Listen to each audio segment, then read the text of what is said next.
오늘은 다니엘서 8장 15절에서 27절 말씀을 본문 삼아서 혼돈성에서 역사하시는 하나님과 다니엘의 환상과 주권자의 섭리라는 주제를 가지고 같이 은혜 나누는 시간 갖도록 하겠습니다.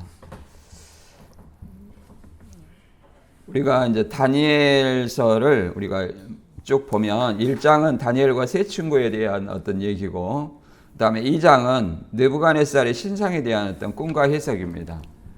그리고 3장은 이제 풀무불에 던진 다니엘의 어떤 세 친구 얘기고요. 4장은 느부갓네살의 큰 나무에 대한 어떤 꿈에 대한 얘기입니다. 그리고 5장에는 이제 벨사살 연회를 통해서 교만해진 벨사살이 이제 죽는 일이 있습니다. 그 다음에 6장에서는 이제 다리오 왕 관련해서 사자굴에 던져진 다니엘에 대해서 얘기를 하고요. 7장에서는 내 짐승과 우상에 대해서 얘기를 하는 겁니다. 8장에서는 수양과 수염소의 이상입니다. 수양과 수염소의 이상. 그래서 이 본문의 내용과 관련이 있는 것은 2장의 큰 신상이 머리와 가슴, 배와 넓적다리, 발과 종아리 이런 어떤 네 나라에 대한 어떤 꿈 해석을 받습니다. 그러듯이 다니엘서 7장에도 네 짐승의 우상, 곧 네 나라에 대한 우상을 받습니다. 이것은 바벨론, 메데바사, 헬라, 로마를 이렇게 이 기록된 때로부터 정확하게 성경대로 이루어졌다는 사실을, 역사적으로 이루어졌다는 사실을 의미하고 있습니다. 오늘 8장의 내용도 네 짐승 가운데 수양과 수염소, 수양은 말 그대로 메데바사, 신상으로 봤을 때는 가슴에 해당하는 부분이고, 네 짐승에 봤을 때는 이제 둘째 짐승, 곰에 해당하는 것입니다. 그리고 셋째 짐승이 이제 표범과 같은 짐승이었는데, 이 본문에서는 숫염소로 나옵니다. 숫염소. 이렇게 역사가 이루어져 가고 있습니다. 그리고 8장은 우리가 1절부터 14절까지를 이렇게 쭉 보면, 1절부터 14절까지를 보면 말 그대로 우리가 이번에 잠깐 봤듯이 이제 수량의 환상은 메데바사 제국의 흥망과, 그 다음에 숫염소의 환상은 헬라 제국 부상이죠. 그래서 거기에 이제 헬라 제국 부상은 이제 누굽니까? 알렉산더가 이제 메데바사를 정복하고, 그 다음에 헬라의 알렉산더가 이제 그 큰 뿔이 꺾여졌다 했죠.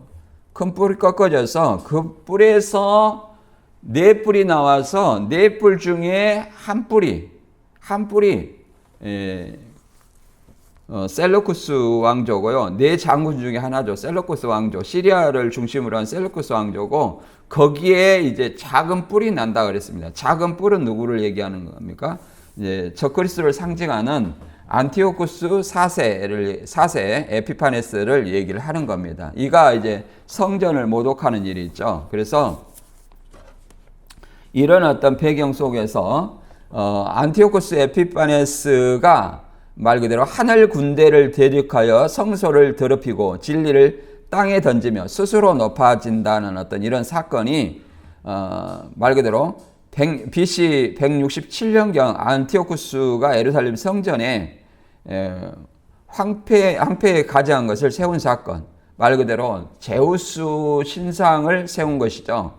그래서 이 사건과 2300주야라고 얘기합니다. 2300주야라는 것은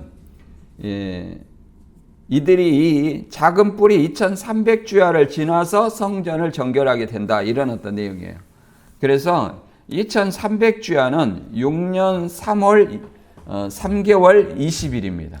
그래서 이 기간을 계산해 보면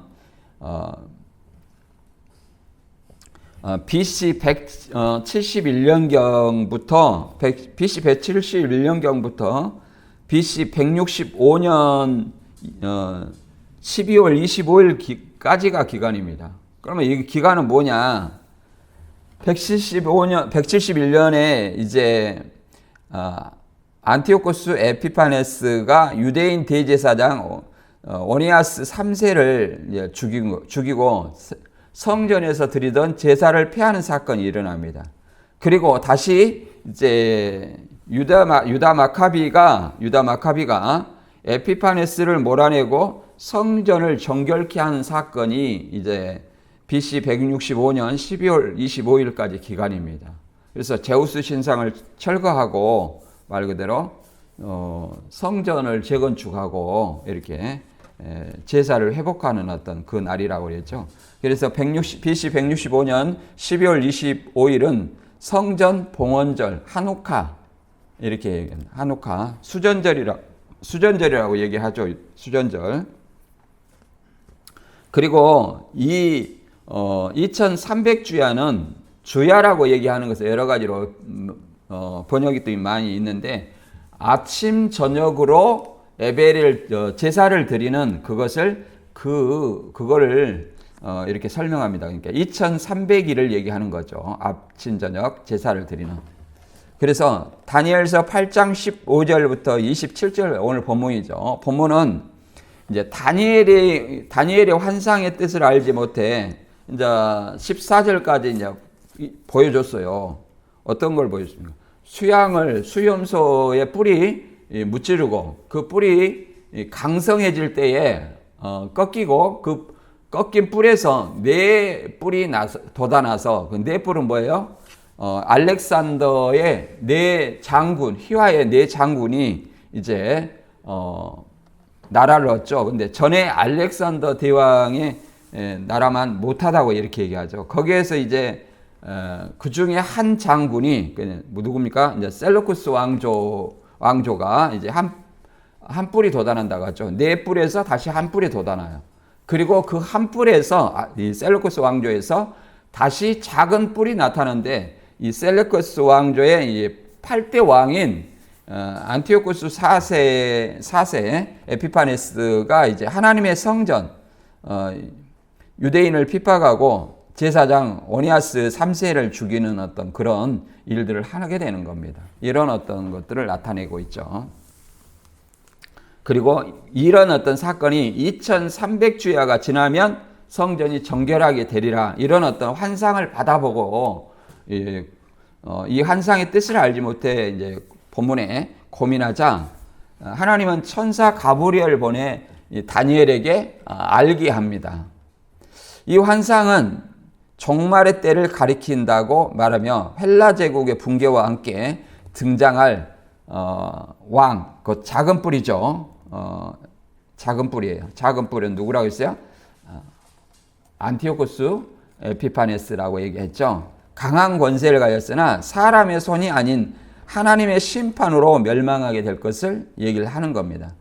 다니엘은 이 환상을 보고 기절할 정도로 충격을 받았고 이후에도 회복된 후 맡은 사명을 계속 감당하게 됩니다. 그래서 정확하게 다니엘서 8장은 언제 이루어졌냐? 말 그대로 BC 551년이 말 그대로 어느 때입니까? BC 551년이 벨사살 3년입니다. 그러니까 다니엘 8장이 BC 551년경이죠. 이 예언이 정확히 언제 설치되냐면 알렉산더가 나라를 멸망시킬 때, 정복할 때, 메데바사를 정복할 때 정확히 331년에 이렇게 성취가 됐습니다. 그러니까 정확하게 이 다니엘의 환상을 받은 후에 220년경에 정확하게 성경대로 역사적으로 이루어졌습니다. 그러나 이것이 정한 때의 일이라고 얘기를 하는 거죠. 마지막 때 일이라고 하는 것은 말 그대로 이 사건이 다시 종말의 때에 이 안티오코스 에피파네스가 적그리스도를 상징하는 인물로 나온다는 거예요. 물론 사복음서와 계시록에도 이런 유사한 내용이 나오죠. 이런 어떤 종말은 단지 파괴와 두려움을 우리에게 주는 것이 아니라 하나님의 섭리와 주권이 온전히 하나님 안에 있다는 것을 나타내고 있습니다. 그래서 역사와 흐름 속에서 교만한 자들은 잠시 일어나지만 결국은 패망한다. 그래서 하나님의 계획은, 하나님의 섭리와 계획은 정해진 때에 반드시 이루어진다는 것을 말하고 있습니다. 다니엘서 8장 15절에서 27절까지 말씀 읽어보겠습니다. 시작. 나 다니엘이 이 환상을 보고 그 뜻을 알고자 할 때에 사람 모양 같은 것이 내 앞에 섰고 내가 들은즉 을레강 두 언덕 사이에서 사람의 목소리가 있어 외쳐 이르되 가브리엘아 이 환상을 사람에게 깨닫게 하라 하더니 그가 내가 선 곳으로 나왔는데 그가 나올 때에 내가 두려워서 얼굴을 땅에 대고 엎드리매 그가 내게 이르되 인자야 깨달아 알라 이 환상은 정한 때 끝에 가는 것이니라. 그가 내게 말할 때에 내게 얼굴을 땅에 대고 엎드려 깊이 잠들매 그가 나를 어루만져서 일으켜 세우매 이르되 진노하시는 때가 마친 후에 될 일을 내게 알게 하리니 이 환상은 정한 때 끝에 관한 것이니라. 내가 본 바 두 뿔 가진 수양은 곧 메대와 바사 왕들이요 털이 많은 수염소는 곧 헬라 왕이요 그 두 눈 사이에 큰 뿔은 그 첫째 왕이요 이 뿔이 꺾이고 그 대신 네 뿔이 났은즉 그 나라 가운데서 네 나라가 일어나되 그의 권세만 못하리라. 이 네 나라 마지막 때에 반역자들이 가득할 즈음 한 왕이 일어나리니 그 얼굴은 뻔뻔하며 속임수에 능하며 그 권세가 강할 것이니 자기의 힘으로 말미암은 것이 아니며 그가 장차 놀랍게 파괴 행위를 하고 자의로 행하며 형통하며 강한 자들과 거룩한 백성을 멸하리라. 그가 꾀를 베풀어 제 손으로 속임수를 행하고 마음에 스스로 큰 체하며 또 평화로운 때에 많은 무리를 멸하며 또 스스로 서서 만왕의 왕을 대적할 것이나 그가 사람의 서로로 말미암지 아니하고 깨지더라. 이미 말한 바 주야에 대한 환상은 확실하니 너는 그 환상을 간직하라. 이는 여러 날 후의 일임이라 하더라. 이에 다니엘이 지켜서 여러 날 알타가 일어나서 왕이 이를 보았느니라. 내가 그 환상으로 말미암아 놀랐고 그 뜻을 깨닫는 사람도 없었느니라. 아멘. 말 그대로 다니엘 8장의 후반부로 다니엘이 본 수양과 숫염소의 환상은 말 그대로 메대와 바사 제국과 헬라 제국을 말하는 겁니다. 그리고 그들 가운데 등장할 그 교만한 왕이라고 그랬죠. 근데 환상에서는 뭐라고 되어 있어요? 네 뿔에서 한 뿔이 나와가지고 또 작은 뿔이 나와서 이 하나님의 백성을 핍박한다 얘기했죠. 이 한 뿔에서 작은 뿔이 나오면 이 작은 뿔이 누구예요? 교만한 왕으로 이렇게 해석이 나오죠. 그 교만한 왕이라는 것은 안티오코스 에피파네스고 교만한 왕이라는 것은 하나님의 백성을 핍박하는 거예요. 하나님의 백성을 핍박하는 것은 누구를 대적하는 거냐면 하나님을 대적하는 것으로 이해됩니다. 그래서 이 1차적으로 이것이 역사적으로 이루어지면서 또 이 안티오코스 에피파네스 같은 적그리스도를 상징하는 인물은 다시 마태 24장과 계시록 13장을 통해서 다시 적그리스도의 인물로 등장을 하게 됩니다. 그래서 이 환상은 인간의 지혜로는 알 수 없으며 하나님께서 보내신 천사 가브리엘의 해석을 통해서만 그 뜻이 드러납니다. 본문은 하나님의 계시가 얼마나 깊고 신부러운지 그리고 계시를 맡은 자가 얼마나 두렵고 경외함으로 받아야 하는지를 우리에게 보여주는 내용입니다. 또 세상의 모든 나라와 권세가 주님의 주권 안에 있고 또 우리 또한 하나님의 섭리 안에 있음을 깨닫게 해주는 어떤 내용으로 볼 수 있습니다. 그래서 다니엘서 8장 15절에서 17절 말씀에는 말 그대로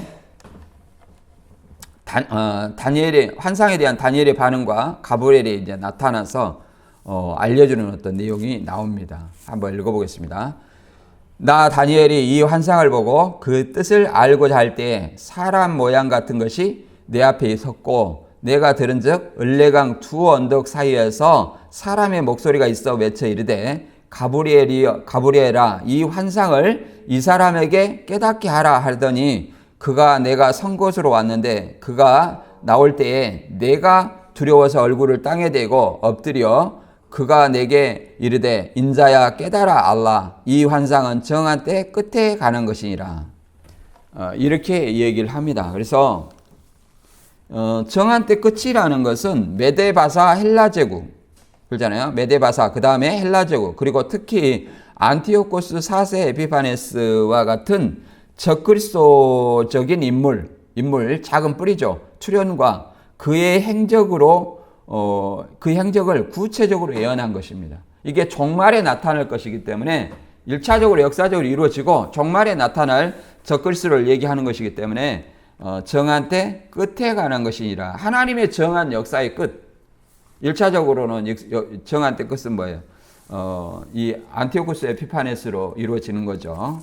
그 다음에 종말의 때 다시 하나님의 백성을 핍박하는 누가 있어요? 적그리스도가 있겠죠. 그래서 이 말이 2300주야 얘기를 하고 이 말을 하게 되는 겁니다. 2300주야라는 것은 주야로 표하는 것은 성전에서 아침 저녁으로 제사를 드리는 것을 얘기를 한다. 그래서 정확히 2300주야는 반복해서 말씀드리지만 BC 171년 안티오코스 4세 에피파네스가 대제사장 오니아스 3세를 살해하고 유대인을 박해하고 성전을 침범해 제사를 중지시키고 약 20만 명을 살해한 뒤 10만 명을 노예로 팔아넘긴 시점부터 유다 마카비가 저항운동을 시작해서 에피파네스 세력을 몰아내고 BC 165년 12월 25일에 성전을 정결케 하여 회복한 날까지를 얘기를 합니다. 그래서 이날은 BC 165년 12월 25일은 성전을 정결케 하여 하나님께 드리는 날, 수전절 또는 한우카 또 봉헌절 이렇게 얘기를 합니다. 그래서 안티오코스 에피파네스는 제우스 신상을 세워놓고 대지로 제사 지내지고 이런 어떤 것들을 했죠. 그래서 이걸 철거하고 내부 천소하고 새 제단을 건축하고 성전 봉헌한 것을 이렇게 봉헌한 것으로 이렇게 이어지는 것입니다. 우리가 이제 가브리엘을 사람의 모양 같은 것이 내 앞에 섰고, 근데 이 존재가 가브리엘이라고 얘기하죠. 가브리엘은 하나님의 소식을 전할 때에 누가복음 1장 19절에 나왔듯이 누구에게 나옵니까? 세례요한의 아버지 사가랴한테 나와서 나는 하나님 앞에 섰는 가브리엘이라. 이 좋은 소식을 내게 말하려고 보내심을 입었노라. 그래서 하나님의 보내심을 입은 자라고 얘기를 하는 겁니다. 그래서 사람의 목소리가 있어 가브리엘이라 그러면 사람의 목소리는 하나님이라고 우리가 생각이 되죠. 하나님이 누구한테 하나님이 보내주셨으니까 이 가브리엘에게 명령할 수 있는 존재는 누구예요? 하나님이겠죠. 그리고 계시록 1장 17절 이하에도 비슷한 어떤 다니엘이 이 가브리엘을 보고 그러잖아요. 두려워서 얼굴을 땅에 대고 엎드려 그러잖아요. 이렇게 두려워하는 어떤 일들이 있었는데 이것은 예수님의 환상을 보고도 마찬가지 일이 있었습니다. 이것을 신천지는 안수라고 하는데 안수가 아니에요. 말 그대로 하나님의 대리자로서 천사가 오니까 그들을 하나님의 대리자로서 영접하는 거예요. 그래서 얼굴을 땅에 대고 엎드려 이렇게 죽은 자 같이 된다. 이런 어떤 말이 나오게 되는 겁니다. 그래서 계시록 1장 17절에는 내가 볼 때 그 발 앞에 엎드려져 죽은 자 같이 되매 그가 오른손을 얹고 가라사대 두려워 말라 나는 처음이요 나중이니. 여기서도 두려워 말라 이렇게 얘기하죠. 그래서 두려워서 얼굴을 땅에 대고 있을 때 이 사도 요한도 마찬가지로 예수님이 손을 얹고 두려워 말라 나는 처음이요 나중에 하고 자신을 소개하는 내용이 나옵니다.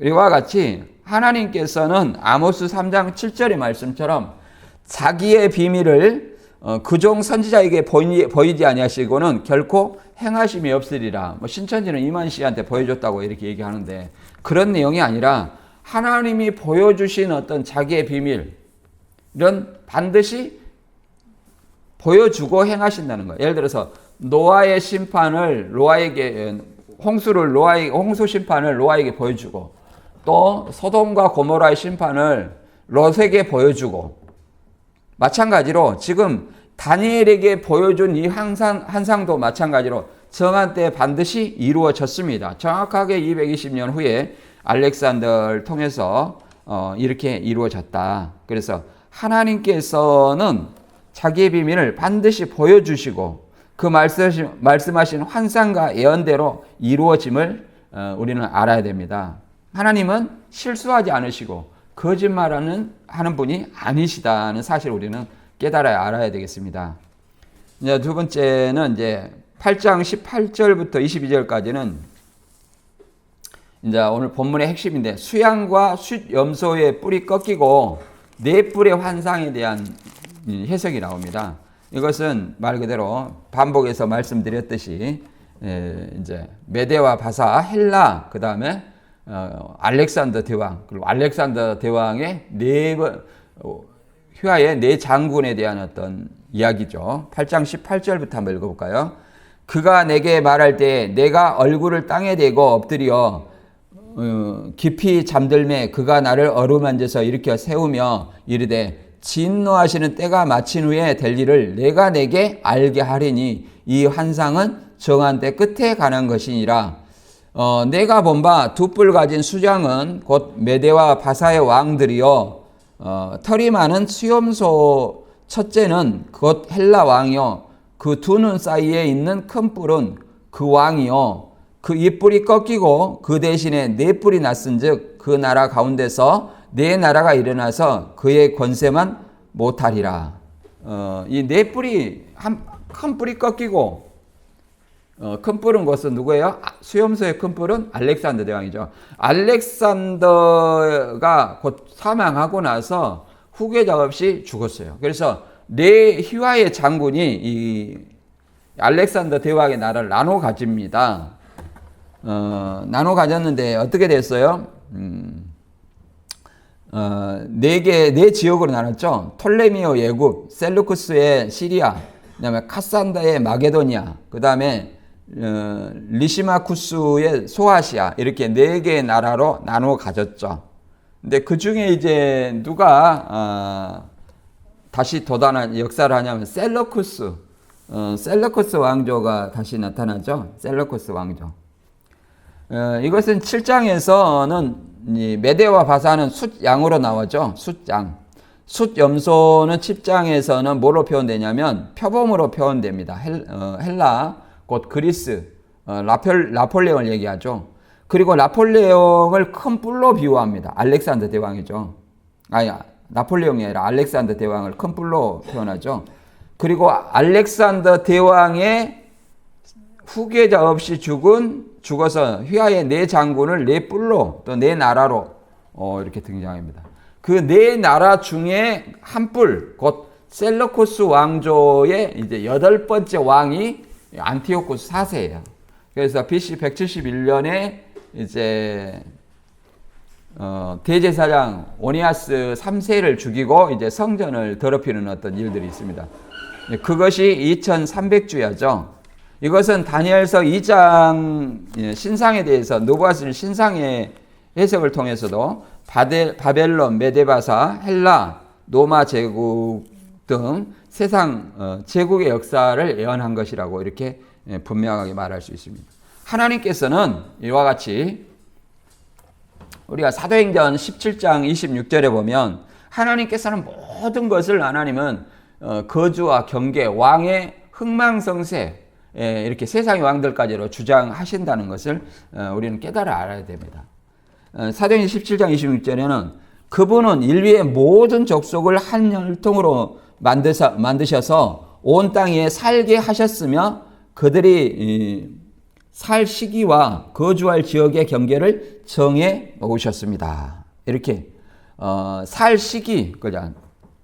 거주의 경계, 그 다음에 모든 족속, 온 땅에 살게 하시는 어떤 이런 것들 하나님께 다 하나님의 섭리 안에 있다는 거예요. 특히 다니엘서를 읽어보면 우리가 지금까지 보았듯이 세상의 왕들, 바벨론, 메데바사, 헬라, 로마, 그 다음에 셀루쿠스 왕조의 안티오쿠스 4세, 그 다음에 뭐 이런 어떤 왕들의 흥망성쇠가 다 누구 손 안에 있어요? 하나님의 주권 아래에 있음을 알게 됩니다. 그리고 그들이 이 세상 왕들이 흥하는 것도 하나님께서 그렇게 하셨다는 것을 얘기를 하고 있어요. 그리고 그가 망하는 것도 하나님께 영광을 돌리지 아니하고 교만해서, 그렇잖아요. 교만해서 멸망을 당했다는 것을 우리가 알 수 있습니다. 봐보세요. 여기 보면은 네 왕들에 대해서 설명을 했는데 우리가 이제 여기서 메대와 바상 두 뿔 가진 수장 메대와 바사에서 메대와 바사 첫째 왕인 다리오였어요.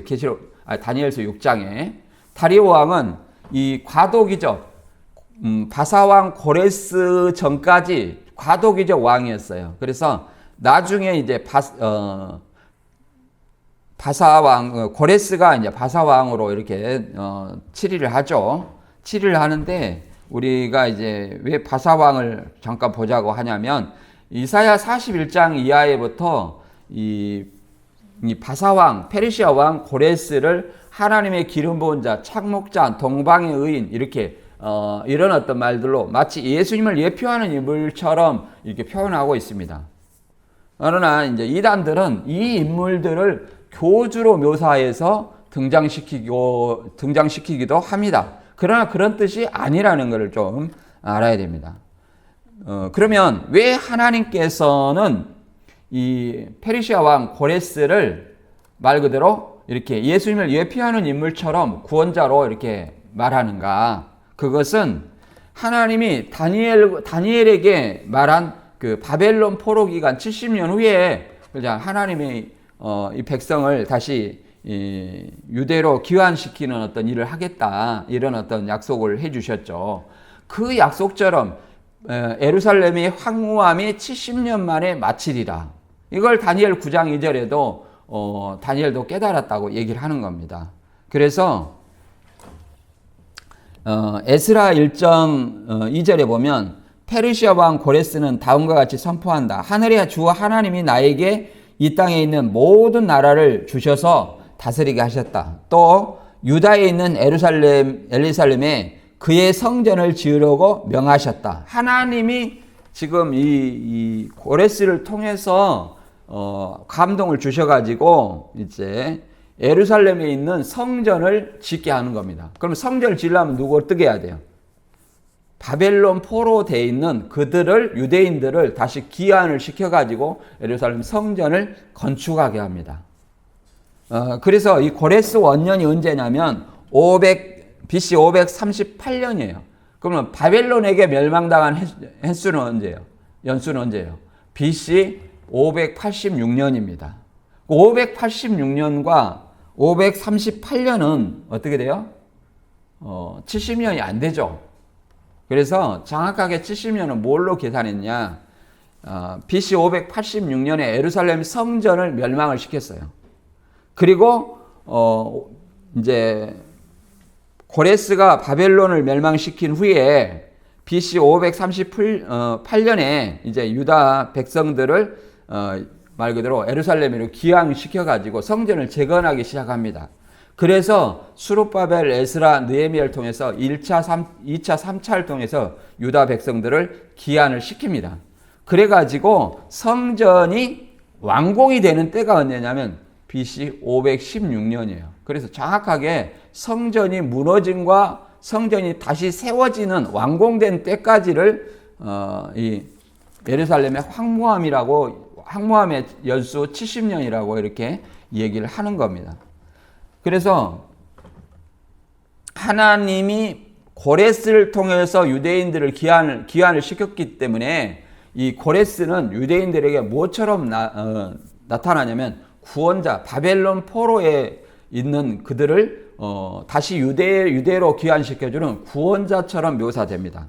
그리고 하나님의 기름 부은 자라고 얘기를 하는데 하나님께서 들어 쓰셨기 때문에 나의 기름 부은 자 또는 나의 참목자, 나의 종 이렇게 동방의 의인 이렇게 표현하고 있습니다. 이사야 45장 1절에도 이 고레스를 기름 부은 자라고 묘사하는 내용이 나옵니다. 나 주가 기름 부어 세운 고레스에게 말한다. 내가 너의 오른손을 굳게 잡아 열방을 내 앞에 굴복시키고 왕들의 허리띠를 풀어 놓겠다. 내가 가는 곳마다 한 번 열린 성문은 닫히지 않게 하겠다. 고레스는 들어라. 이렇게 하나님께서 이방의 왕들까지도 모두 주관하신다는 사실이에요. 그래서 역사적 흐름 속에서 보이지 않는 하나님의 손에 움직인다는 사실, 섭리 안에서 움직이는 사실. 그래서 권세자도 제국도 결국은 하나님의 섭리 안에서 움직이는 하나의 도구일 뿐이다. 이런 것을 우리가 성경에서 이해를 할 수 있습니다. 그 다음에 28장 23절부터는 이제 네 뿔의 마지막에 작은 뿔의 출현과 이 행적입니다. 네 뿔은 알렉산더의 네 부하라고 그래. 휘하의 네 장군이라고 얘기했죠. 네 장군. 그리고 거기서 작은 뿔은 뭐예요? 그 중에서 셀루쿠스 왕조의 8번째 왕인 이제 안티오쿠스 에피파네스 4세라고 얘기를 합니다. 그래서 이 교만해진 강교 왕이 나타나서 성도를 핍박하지만 결국은 사람의 손으로 말미암지 않고 깨뜨려질 것이라는 것은 사람의 손으로 멸망시키지 아니하고 누구의 손으로? 하나님의 손에 의해서 하나님의 심판에 의해서 멸망당할 것을 예언하는 내용이죠. 다니엘서 8장 23절 25절까지 읽어보겠습니다.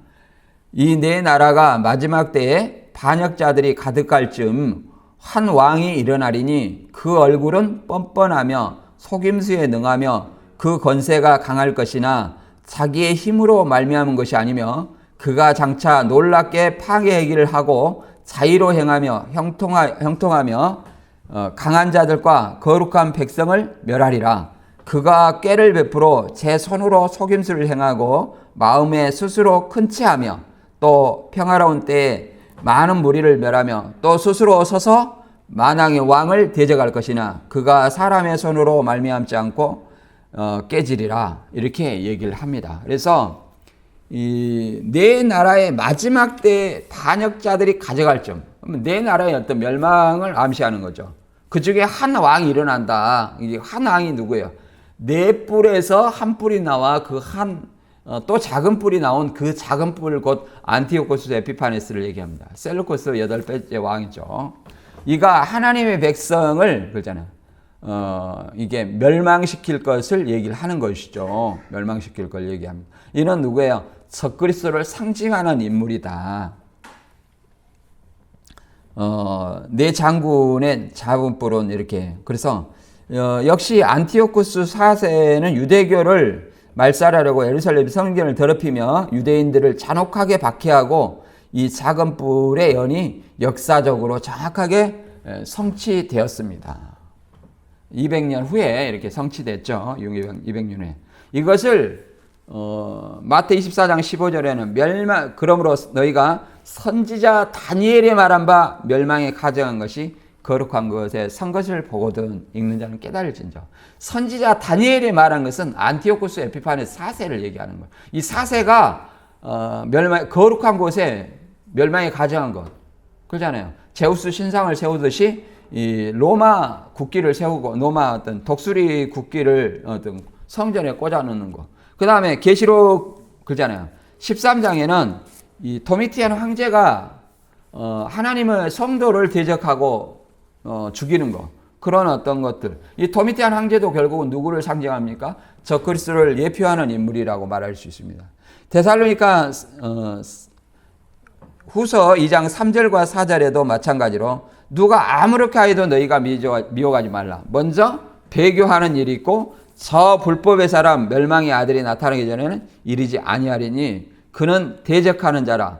신이라 불리는 모든 것과 숭배함을 받는 것에 대항하여 그 위에 자기를 높이고 하나님의 성전에 앉아 자기를 하나님이라 내세우니라. 이렇게 얘기를 합니다. 이것은 역사적으로 안티오코스 4세 에피파네스는 제우스 신을 모방해서 신전을 모방해서 자기 신상을 세워서 숭배하게 하는 어떤 사건이고, 더 나아가서 계시록에서 13장 5절과 7절에는 도미티안 황제가 그렇잖아요. 자기의 살아있는 자신을 신상을 세우고 또한 1년에 한 번씩 황제 숭배를 하게 만든 일입니다.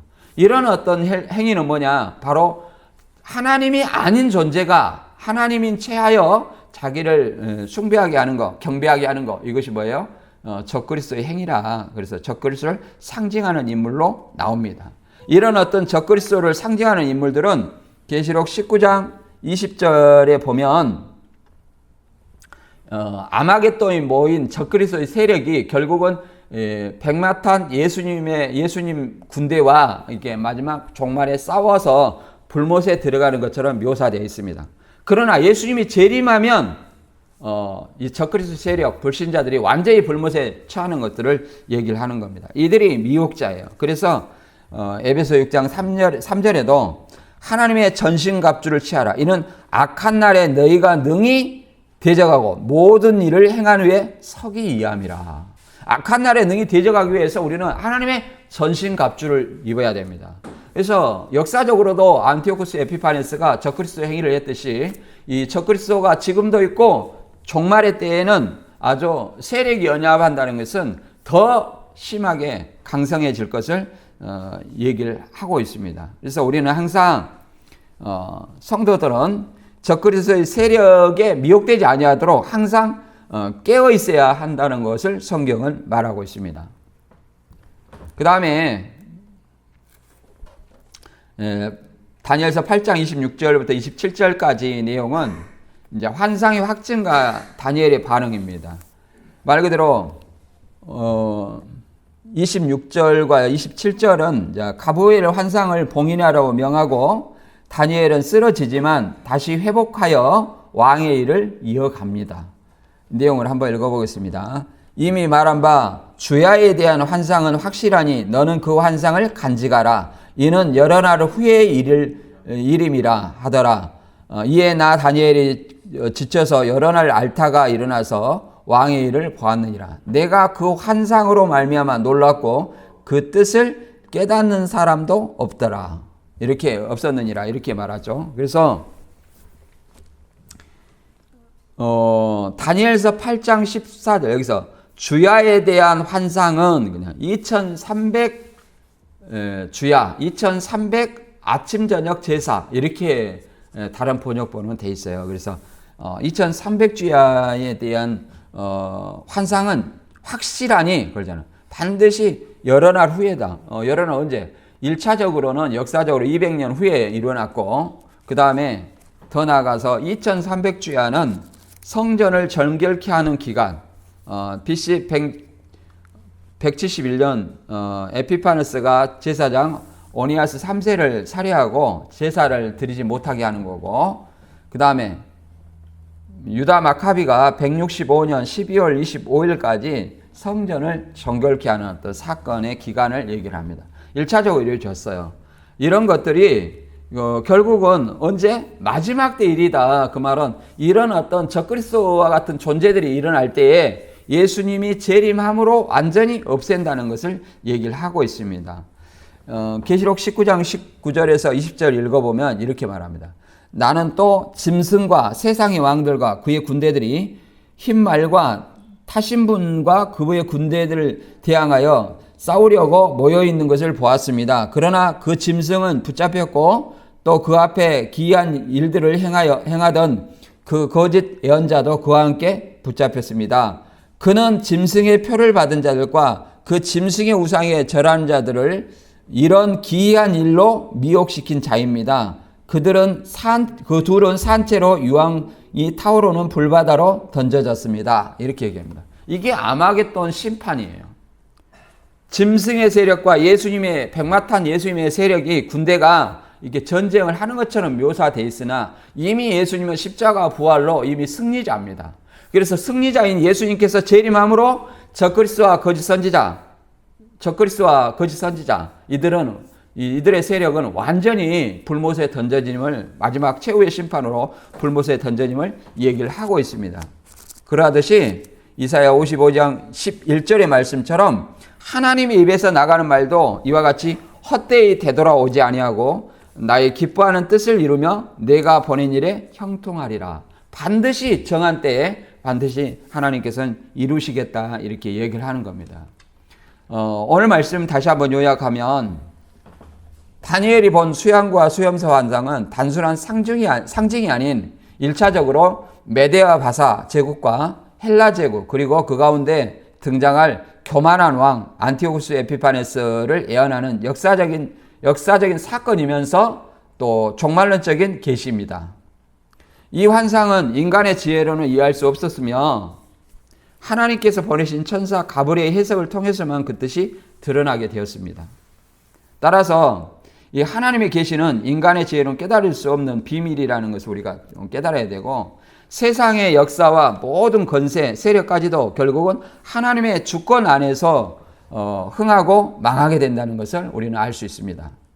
우리는 다니엘처럼 말씀 앞에 두려움과 경외함으로 하나님의 뜻을 간직하고 혼란의 시대에서도 세상 속에서도 하나님의 주권을 신뢰하며 하나님의 섭리 안에서 우리가 살아 움직인다는 것 우리가 이해를 해야 됩니다. 따라서 우리가 하나님 섭리 속에서 우리에게 맡겨진 사명이 뭡니까?